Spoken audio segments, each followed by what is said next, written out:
Bapa kami yang di surga, Bapa di dalam Kristus Yesus Tuhan kami, pagi ini kami siapkan hati, pikiran, jiwa roh kami untuk mendengarkan sebagian daripada firman Tuhan. Tuhan, biarlah Roh-Mu yang kudus menerangi hati kami, sehingga kami dapat mengerti dan memahami firman-Mu. Biarlah Engkau juga mengurapi hamba-Mu, biarlah Engkau pakai hamba-Mu ya Tuhan dengan kuat kuasa Roh, sehingga firman Tuhan yang diberitakan akan menguatkan kami, menegur kami, membangun kami, sehingga kami bertumbuh dan menyenangkan hati Tuhan. Terima kasih Bapa di surga, kami siap menerima firman-Mu, berbicaralah kepada kami. Di dalam nama Tuhan Yesus Kristus kami berdoa. Haleluya. Amin. Shalom. Halo. Baik, Bapak Ibu Saudara-saudara dikasih Tuhan, hari ini kita bersama-sama memperingati hari kenaikan Tuhan kita Yesus Kristus ke sorga. Artinya pada hari ini Kamis tanggal 21 Mei tahun 2020. Ya puji Tuhan, hari lepas hari kita lalui dan hari ini juga kita harus beribadah di rumah masing-masing. Kita beribadah menyembah Tuhan bersama keluarga-keluarga. Tetapi tidak mengapa, kita percaya bahwa Tuhan juga hadir di setiap keluarga yang beribadah, yang sungguh-sungguh datang kepada Tuhan dengan memuji, menyembah Tuhan, merendahkan diri di hadapan Tuhan. Baik Bapak Ibu Saudara dikasih Tuhan, seperti sudah saya sampaikan beberapa waktu lalu, judul khotbah saya adalah kerjakan urusanmu. Kita akan bersama-sama membaca bagian firman Tuhan dari Kisah Para Rasul pasal 1 ayat yang ke-6 sampai dengan ayat yang ke-9 ya. Saya khusus berbicara tentang ayat 6 sampai ayat 9. Demikian firman Tuhan. Maka bertanyalah mereka yang berkumpul di situ, Tuhan, maukah Engkau pada masa ini memulihkan kerajaan bagi Israel? Jawabnya, Engkau tidak perlu mengetahui masa dan waktu yang ditetapkan Bapa sendiri menurut kuasanya. Tetapi kamu akan menerima kuasa kalau Roh Kudus turun ke atas kamu, dan kamu akan menjadi saksiku di Yerusalem dan di seluruh Yudea dan Samaria dan sampai ke ujung bumi. Sesudah ia mengatakan demikian, terangkatlah ia disaksikan oleh mereka, dan awan menutupnya dari pandangan mereka. Amin. Demikian firman Tuhan bagi kita pagi hari ini, berbahagia kita yang mendengar dan yang melakukan firman Tuhan. Bapak Ibu Saudara dikasih Tuhan, Yesus sudah bangkit dan kemudian menampakkan diri kepada para muridnya. Kemudian dia juga naik ke surga ya.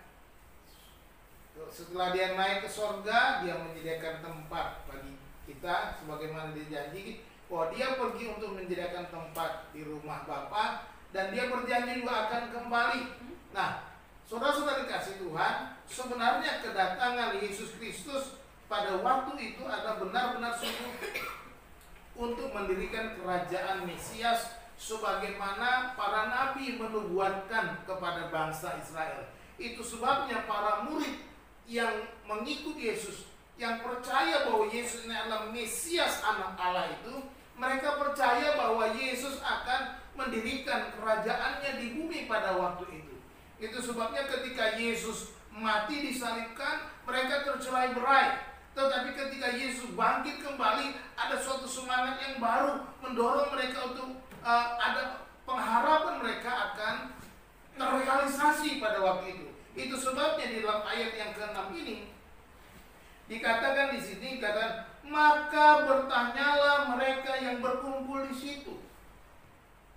Di dalam teks Perjanjian Baru, ayat ini berbicara bahwa para murid itu bukan hanya sekedar bertanya, tetapi di sini seolah-olah mengharapkan realisasi kerajaan Allah itu terjadi sekarang juga. Makanya mereka berkata, mereka bertanyalah mereka. Kata bukan hanya sekali. Kalau dalam konteks ini mereka berulang-ulang bertanya, mungkin sepanjang perjalanan pada waktu mereka bersama Yesus, Yesus membawa mereka ke tempat di mana Yesus akan naik ke sorga. Yesus berbicara dan bolak-balik murid-muridnya bertanya, Tuhan, maukah Engkau pada masa ini memulihkan kerajaan bagi Israel?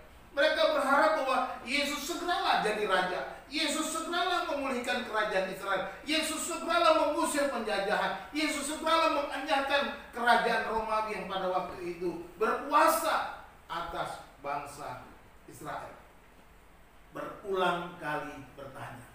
Itu sebabnya pada hari ini judul khotbah saya, kerjakan urusanmu.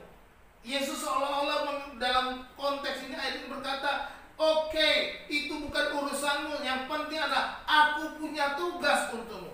Aku punya tugas yang harus engkau kerjakan. Sehingga Yesus berkata, menjawab mereka di dalam ayat yang ke-7, engkau tidak perlu tahu. Saudara-saudara yang dikasihi Tuhan, jadi ada 3 yang diingatkan oleh Tuhan Yesus. Tugas sebagai para murid pada waktu itu dan kepada kita juga sekarang. 3 tugasnya. Yang pertama yang harus kita lakukan adalah menantikan waktunya Bapa. Waktu Tuhan. Ini yang Yesus katakan. Maka dikatakan jawabnya kepada mereka itu, engkau tidak perlu mengetahui masa dan waktu yang ditetapkan Bapa sendiri menurut kuasanya. Yesus berkata, kau tidak perlu tahu tentang masa waktu yang Tuhan sudah tetapkan, Bapa sudah tetapkan menurut kuasanya. Jadi yang penting bagi mereka, jangan mendesak aku kapan aku akan mendirikan kerajaan. Jangan berkata hari ini aku mendirikan kerajaan. Yang paling penting adalah itu adalah waktunya Bapa. Itu adalah waktu daripada Tuhan sendiri. Jadi yang kau perlu pikirkan, yang sekarang pikirkan adalah tugasmu, kerjakan tugasmu. Dan biarlah Tuhan menentukan kapan kerajaan itu akan dinyatakan. Kapan kerajaan itu akan direalisasikan di bumi ini. Itu bukan urusanmu, itu urusan Bapa. Urusanmu ada, tugasmu ada. Kerjakan tugasmu dengan baik. Yesus pergi menyediakan tempat bagi orang percaya. Yesus dengan jelas berpesan kepada para muridnya pada waktu sebelum dia disalibkan. Dalam Injil Yohanes pasal 14 ayat 1 sampai ayat 3 dia berkata, janganlah gelisah hatimu, percayalah kepada Allah, percayalah juga kepadaku. Di rumah Bapakku banyak tempat tinggal. Jika tidak demikian, tentu aku mengatakannya kepadamu. Sebab aku pergi ke situ untuk menyediakan tempat bagimu. Dan apabila aku telah pergi ke situ dan telah menyediakan tempat bagimu, aku akan datang kembali dan membawa kamu ke tempatku, supaya di tempat di mana aku berada, kamu pun berada. Saudara-saudara dikasihi Tuhan, apa sih janji Tuhan ini, maksud Tuhan Yesus? Bahwa dia pergi menyediakan tempat, sesudah disediakan tempat nanti akan kembali. Apakah memang tempat itu belum tersedia? Saudara-saudara dikasihi Tuhan, ketika Yesus berbicara di dalam Yohanes pasal 14 ayat 1 sampai ayat 3, Yesus sedang berbicara tentang suatu gambaran hubungan antara seorang mempelai laki-laki dan mempelai perempuan. Gambaran tentang pernikahan yang biasa dalam adat istiadat orang Yahudi. Adat istiadat orang Yahudi. Nah, ini sebuah ada istiadat orang Yahudi adalah ketika seorang laki-laki bertunangan dengan seorang perempuan, contohnya Maria dan Yusuf. Mereka bertunangan, artinya mereka sudah sah menjadi sepasang suami istri. Tapi dalam status bertunangan. Tapi dalam orang Yahudi, tunangan itu sah satu. Dalam masa tunangan ini, mereka tidak boleh tinggal bersama. Apa yang dilakukan? Dalam masa tunangan ini, seorang laki-laki Yahudi, dia akan pergi ke rumah bapaknya.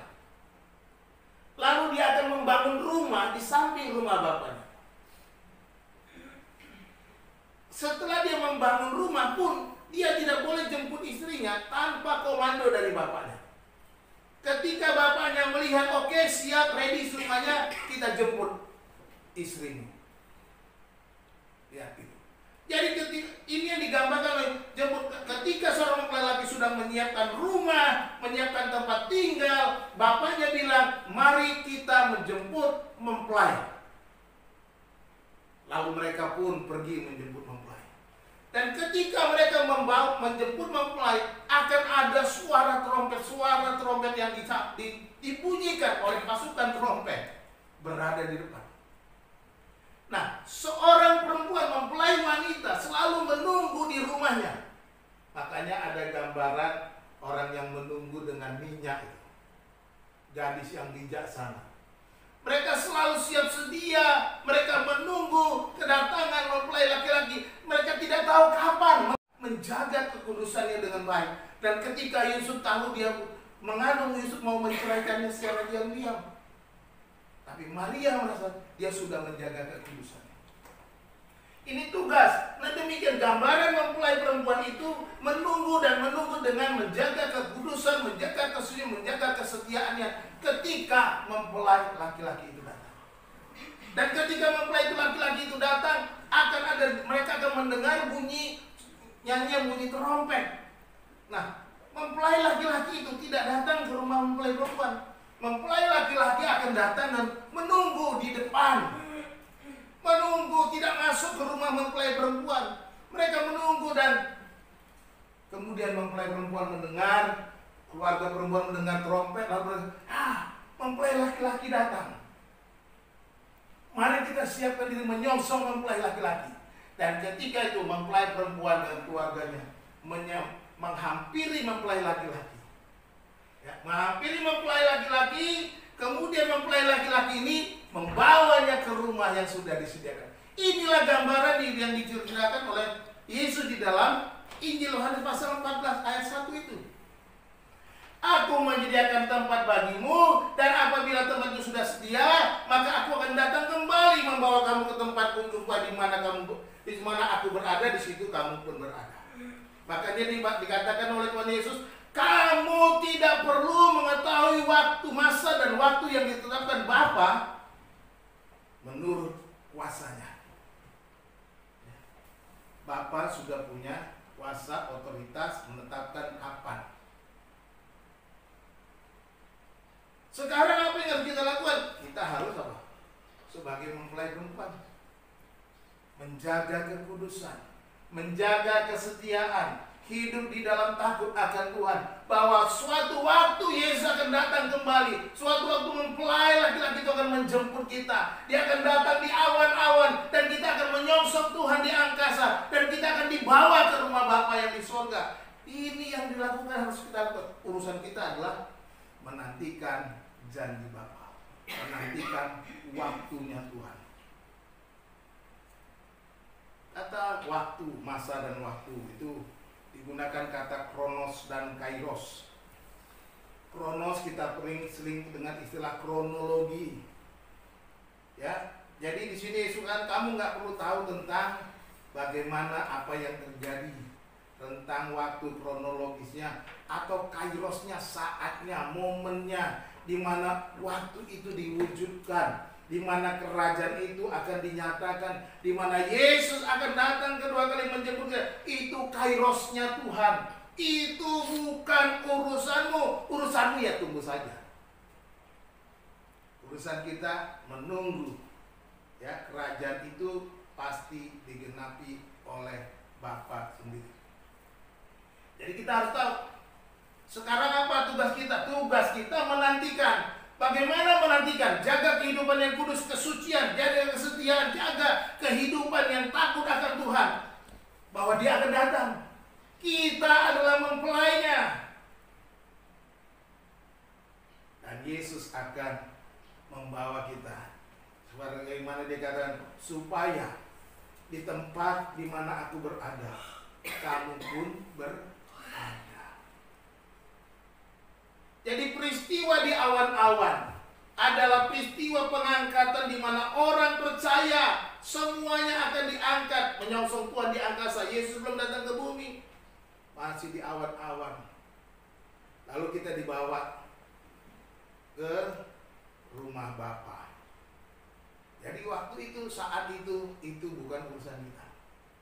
Momen itu bukan urusan kita. Urusan kita tunggu yang terbaik.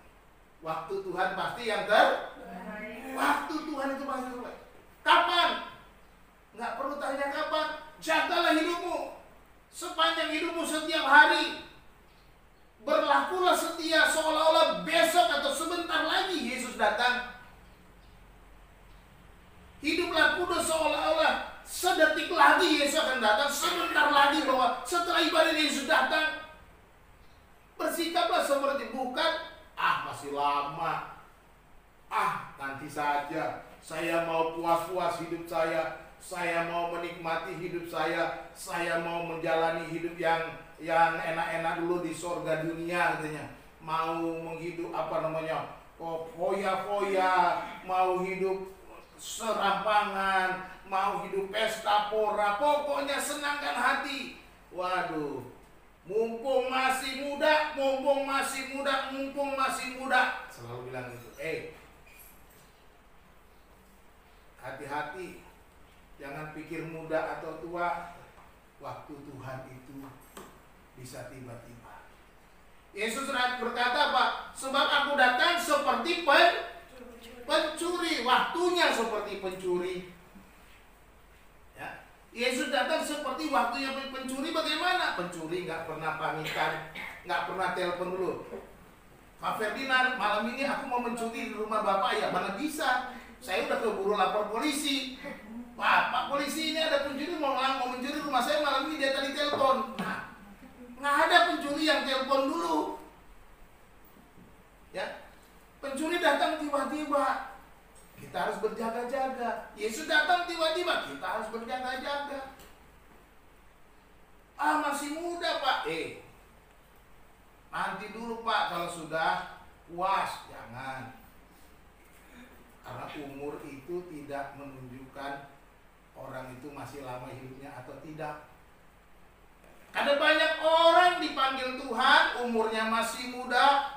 Ada juga yang umurnya puluhan tahun, 90, 100 tahun ada. Tapi jangan berpikir bahwa hidupmu bisa 100 atau 90. Belum tentu. Kalau Tuhan anugerahkan kamu bisa 90, bisa 100, bisa 200, puji Tuhan, haleluya. Tetapi ingat, bukan kamu yang menentukan umurmu, tapi Tuhan. Jadi urusan kita adalah menanti waktunya Tuhan. Itu makanya Tuhan Yesus bilang, kamu tidak perlu mengetahui masa dan waktu yang ditetapkan Bapa sendiri. Menurut kuasanya ada. Waktunya sudah ditetapkan Bapa. Bapa sudah. Wahyu pasal 22 ayat 12 berkata, sesungguhnya aku datang segera, dan aku membawa upahku untuk membalaskan kepada setiap orang menurut perbuatannya. Ya. Yesus akan datang membawa upah menurut perbuatan. Upahnya mau yang baik atau yang tidak baik. Sekarang tinggal kita yang menentukan. Hiduplah dalam kekudusan. Hiduplah dalam kesucian. Hiduplah dalam kebenaran, menantikan sang mempelai laki-laki. Yang kedua, apa tugas kita? Apa urusan kita yang harus kita pikirkan, yang harus kita kerjakan? Ya. Kalau yang pertama tadi menantikan waktunya Tuhan, ya, dengan hidup dalam kekudusan. Yang kedua, tugas kita adalah menerima kuasa Roh Kudus. Dikatakan dalam ayat 8 bagian A, tetapi kamu akan menerima kuasa kalau Roh Kudus turun ke atas kamu. Ya. Yesus berkata para murid yang bolak-balik tanya, Tuhan maukah engkau pada waktu ini memulihkan kerajaan bagi Israel? Ya Tuhan, bagaimana sekarang aja Tuhan, pulihkan aja supaya mereka, supaya apa? Mereka berharap saat itu mereka bisa jadi menteri-menterinya. Mereka bisa menjadi orang yang memerintah bersama Yesus dalam kerajaannya. Karena mereka adalah the best 12 orang murid yang khusus. Mereka berpikir mereka akan memerintah bersama dengan Yesus. Tapi Yesus bilang, kamu gak perlu tahu itu. Waktunya waktu Tuhan. Yang perlu kamu pikirkan adalah, kamu perlu kerjakan adalah, kamu akan menerima kuasa kalau Roh Kudus turun ke atas kamu. Jadi orang percaya akan menerima kuasa, menerima power, kekuatan, dinamis kalau bahasa Yunaninya, dinamis. Kita kenal dengan kata dinamit. Kata dinamit itu dari kata yang sama, akar yang sama, dinamis. Kita lihat dinamit itu apa? Bahan peledak. Ada power di dalam dinamit itu, bisa meledakkan gunung, meledakkan apa saja bangunan ya. Nah, dikatakan oleh kamu akan menerima kuasa, dinamit, power kalau Roh Kudus turun ke atas kamu. Para murid disuruh supaya terimalah Roh Kudus. Power itu supaya apa? Roh Kudus itu memberi kamu kuasa. Kuasa yang bisa meledakkan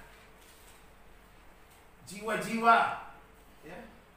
Kuasa supaya ada orang-orang yang digugah hatinya, orang-orang yang keras dibukakan hatinya.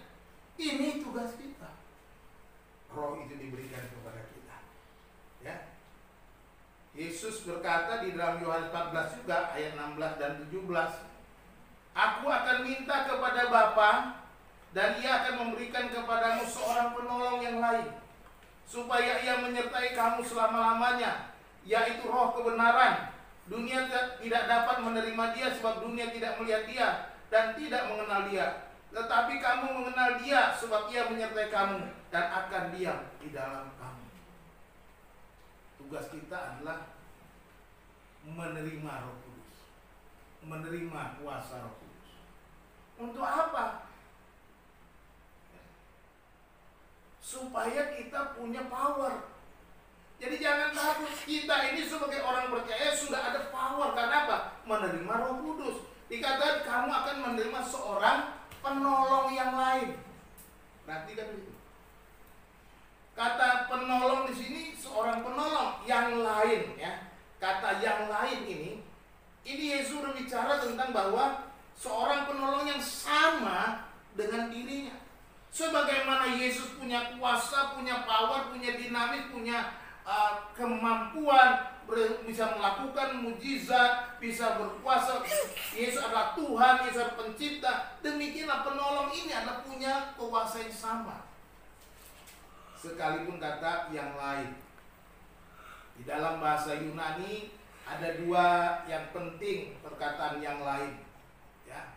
Ada heteros, ada juga satu lagi di sini digunakan kata heteros itu berarti dia berbeda. Beda tapi beda jenis. Misalnya heteros itu ya berbeda bendanya. Tetapi di sini juga penolong yang lain ini digunakan kata berbeda tapi sama. Ya.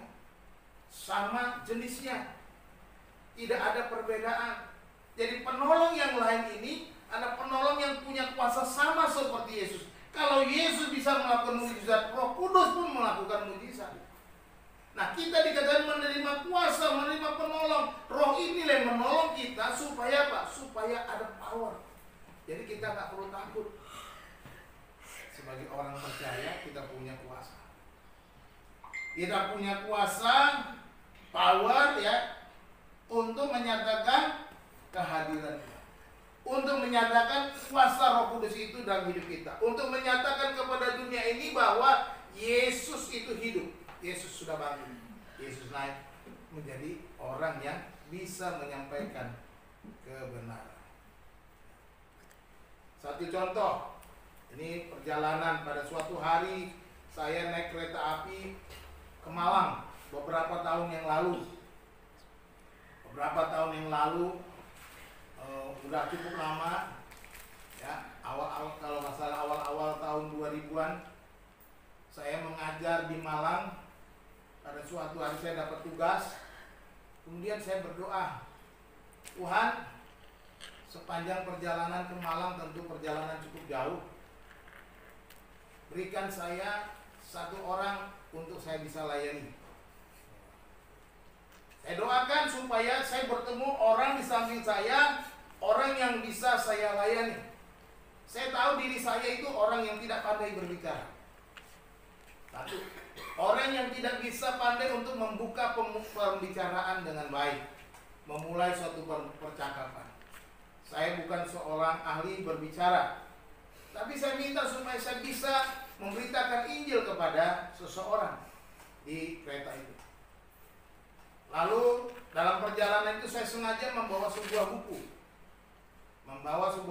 Buku rohani. Buku bacaan rohani. Nah, supaya saya punya komunikasi, dan puji Tuhan ketika saya naik kereta, di samping saya seorang laki-laki, seorang pemuda. Nah, saya mulai dengan apa? Sepanjang malam itu saya baca buku, dan saya sengaja membaca supaya dia juga bisa melihat bacaan saya. Itu caranya. Disinilah kuasa Roh Kudus itu bekerja. Saya berdoa, Tuhan tolong saya supaya saya bisa menceritakan Yesus kepada dia. Ya. Inilah kuasa itu, power itu yang diberikan Tuhan kepada saya. Saya diberikan hikmat supaya buka buku dan kemudian supaya dia tertarik. Dan puji Tuhan, saya berdoa dan dia tertarik. Dia mulai bertanya tentang bacaan saya. Lalu kami berkomunikasi dan sebagainya. Lalu saya ceritakan saya seorang hamba Tuhan. Saya pergi untuk mengajar di Malang. Dan dia ternyata seorang Katolik. Dan dia pulang karena sakit. Dia bekerja di Jakarta, dia pulang karena sakit, dia harus berobat di kampung. Di sanalah saya menceritakan Yesus dan kemudian menginjili dia, mendoakan dia.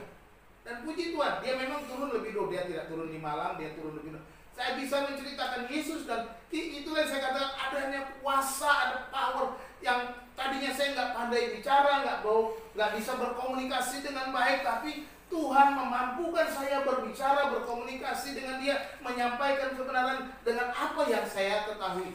Dan Tuhan memberikan saya hikmat untuk menceritakan melalui bacaan buku yang saya pakai sengaja. Kuasa. Tugas kita menerima kuasa. Nggak usah takut, kuasa itu sudah. Jadi ini suatu peristiwa yang menyenangkan bagi saya, di mana Roh Kudus bekerja di dalam saya, kuasanya nyata dalam saya untuk menceritakan kepada seorang, mendoakan seseorang yang sakit. Dan puji Tuhan, ya. Semua itu karena kemurahan Tuhan. Jadi tugas yang kedua supaya kita ingat, urusan yang perlu kita ingat adalah terima kuasa Roh Kudus. Kapan kerajaan surga dimulai? Nggak usah penting-penting amat. Yang jelas, terima kuasa Roh Kudus dulu. Kalau kita sudah terima kuasa Roh Kudus, kapanpun kerajaan itu datang, nggak ada masalah buat kita. Karena apa? Karena kita bekerja di dalam kuasa Roh Kudus. Kita akan bekerja di dalam pimpinan Roh Kudus. Kita akan bekerja dengan pertolongan Roh Kudus. Kita akan hidup dalam kuasa dan tuntunan Roh Kudus. Ini menjadi penting. Kerajaan itu datang besok, datang lusa, datang kapanpun, maka kita akan siap. Yesus mau supaya setiap orang siap, itu saja. Tunggu waktunya Tuhan. Tunggu kuasa Roh Kudus itu. Terima itu, maka kita pasti. Ya. Yang ketiga, apa yang menjadi tugas kita? Apa yang menjadi pekerjaan kita? Apa yang menjadi urusan kita yang Yesus kerjakan? Urusanmu, bukan urusannya Tuhan. Urusan Tuhan, biar Tuhan yang kerjakan. Urusan kita, urusan yang ketiga yang kita harus lakukan adalah menjadi saksi Kristus. Ya, sebagaimana dikatakan, kamu akan menerima kuasa kalau Roh Kudus turun ke atas kamu, dan kamu akan menjadi saksiku. Saksinya siapa? Saksi Kristus di Yerusalem dan di seluruh Yudea dan Samaria dan sampai ke ujung bumi. Kita dipanggil untuk menjadi saksi Kristus. Ini tugas kita, ini panggilan kita.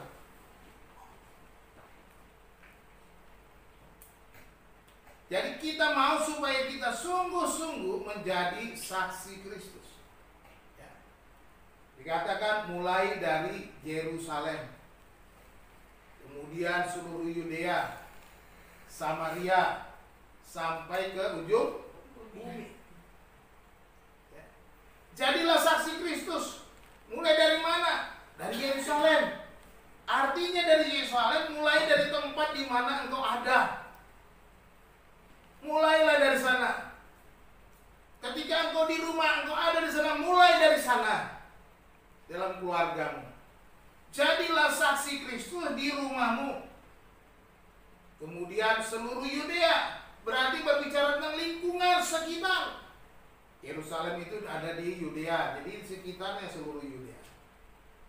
Baru kemudian ke Samaria. Samaria itu adalah provinsi di samping Yudea. Jadi kita mulai melangkah keluar. Mulai dari rumah ke lingkungan, melangkah keluar. Dan pergi ke ujung bumi, artinya pergilah sejauh mungkin engkau dapat lakukan. Sampai kemanapun engkau pergi ke ujung bumi, jadilah saksi Kristus. Tapi apa artinya saksi? Dalam bahasa Yunaninya, saksi ini digunakan kata martir. Wow, martir itu berat. Atau kita biasa dengar istilah sahid. Menjadi saksi Kristus itu berarti menjadi martirnya Kristus. Kamu akan menjadi martirku, katanya. Hello. Menjadi seorang martir artinya menyerahkan seluruh hidup kepada Kristus. Menyerahkan seluruh hidup secara total kepada Yesus. Karena kita menjadi martirnya Kristus. Kita bukan lagi milik kita. Seperti Paulus katakan, hidupku bukannya aku lagi, melainkan Kristus yang hidup di dalam aku. Itu jadi seorang martir. Seorang yang menyerahkan seluruh hidupnya kepada Tuhan tanpa mempedulikan seluruh kebutuhan, tanpa mempedulikan apa yang menjadi kepentingan-kepentingan kedagingannya. Enggak. Itu dikesampingkan, itu dibuang. Yang penting bagaimana Kristus dimuliakan, menjadi martir, menjadi saksi. Ya. Seorang yang menyerahkan seluruh hidupnya kepada Kristus. Saya membaca sebuah kisah seorang martir yang bernama Polikarpus. Ya, Polikarpus ini diminta oleh gubernur Romawi supaya dia menyangkal Yesus, supaya dia meninggalkan Yesus. Ya. Tetapi dia tidak mau menyangkal Yesus. Kalau dia menyangkal Yesus, maka dia akan hidup tenang, hidup enak, hidup bahagia, dan gubernur menjamin hidupnya. Bolak-balik dirayu oleh gubernur Romawi pada waktu itu. Polikarpus ini adalah seorang murid dari Rasul Yohanes. Ya, Rasul Yohanes. Dia melayani di Smyrna. Ya.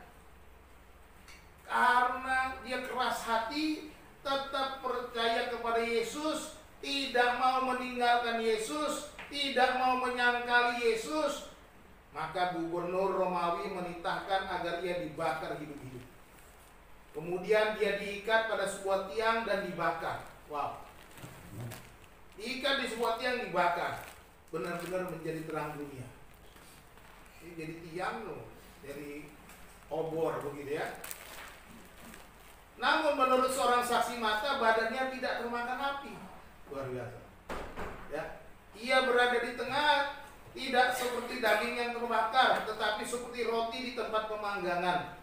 atau seperti emas atau perak dimurnikan di atas tungku perapian.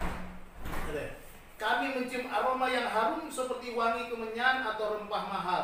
Ketika seorang algojo menikamnya, darah yang mengalir memadamkan api itu. Algojonya mencium wangi-wangian, rempah-rempah, aroma yang harum. Ketika dia mati dibakar. Polikarpus, martir itu, menyerahkan seluruh hidupnya pada Yesus. Tidak peduli. Semua kesenangan dunia nggak ada pentingnya bagi dia.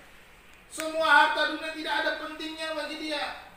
Daripada dia harus menyangkal Yesus. Bahkan dia berkata, sebelum dia dibakar, dia berkata begini, selama 86 tahun aku telah mengabdi kepada Kristus. Bayangkan, 86 tahun dia mengabdi, dan ia tidak pernah menyakitiku. Itu kata Polikarpus. 86 tahun melayani Kristus, tidak pernah ia menyakiti. Bagaimana aku dapat mencaci raja yang telah menyelamatkan aku? Bagaimana aku mencaci raja yang telah menyelamatkan? Bagaimana mungkin? Saudara dikasih Tuhan, berapa lama kita sudah ikut Kristus? Saya mau tanya kepada saudara, pernahkah Kristus menyakiti engkau? Pernahkah Kristus menyakiti hidupmu? Pak, saya sakit hati sama Tuhan. Kenapa ini wabah ini datang? Pak, saya sakit hati sama Tuhan. Kenapa sakitku nggak sembuh-sembuh? Halo, Pak, benar. Itu Kristus yang menyakiti. Ya, Kristus tak pernah menyakiti seorang pun. Apapun yang kita alami bukan karena Kristus yang menyakiti. Polikarpus berkata 86 tahun hidupnya diserahkan kepada Tuhan. Tidak pernah Yesus menyakitinya. Dan dia kata, aku tidak akan menyangkali juru selamatku. Dan akhirnya dia harus mati dibakar. Itulah seorang martir. Itulah seorang saksi Kristus. Kita harus siap menjadi saksi Kristus. Bukan saksi terhadap diri kita sendiri. Bukan saksi akan kehebatan-kehebatan kita. Bukan saksi atas kuasa-kuasa kita, tapi saksi Kristus. Karena dikatakan tugasmu adalah kamu akan menjadi saksi. Mulailah dari Yerusalem, seluruh Yudea, Samaria sampai ke ujung bumi. Ini tugas kita, panggilan kita sebagai orang percaya. Bahwa Yesus memanggil kita, memberi kita tugas menjadi saksinya untuk kemuliaan namanya. Jadi ini panggilan kita sebagai orang percaya, panggilan gereja masa kini. Bukan lagi kapan kerajaan surga itu terjadi, kapan akan datang, nggak penting.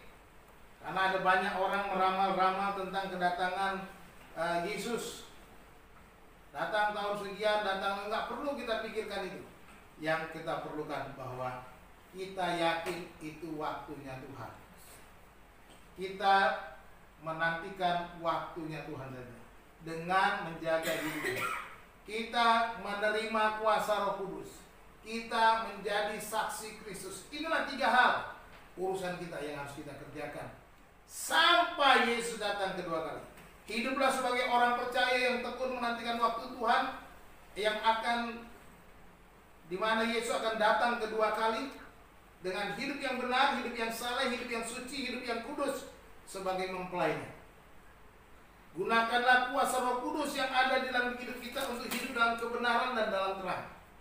Kuasa itu harus nyata, karena diberikan kuasa supaya kita menjadi terang dan garam di tengah-tengah dunia yang gelap ini.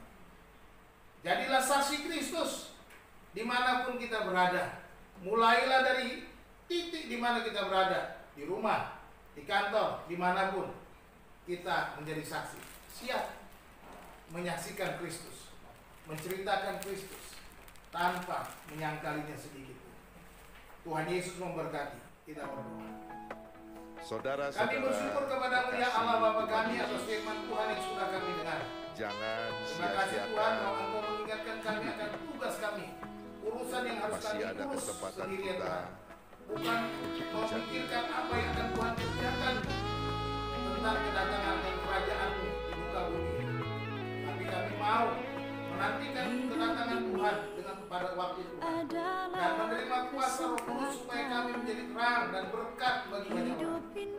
Dan jadikan kami ya Tuhan saksi-saksi yang hidup, yang menyerahkan hidup kami sepenuhnya dan menyatakan kemuliaan-Mu bagi dunia. Terima kasih Bapa di surga. Berkatilah setiap umat-Mu ya Tuhan, tambahkanlah imannya Tuhan. Biarlah firman Tuhan yang kami dengar ini menguatkan dan meneguhkan kami.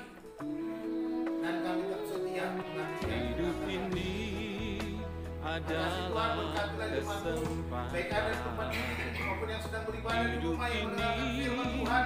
Biar kuasa Roh Kudus bekerja. Melayani Tuhan. Pujilah Tuhan kami naikkan syukur kami. Jangan sia-siakan waktu Di dalam nama yang Tuhan Yesus kami berdoa. Haleluya. hidup ini harus jadi berkah.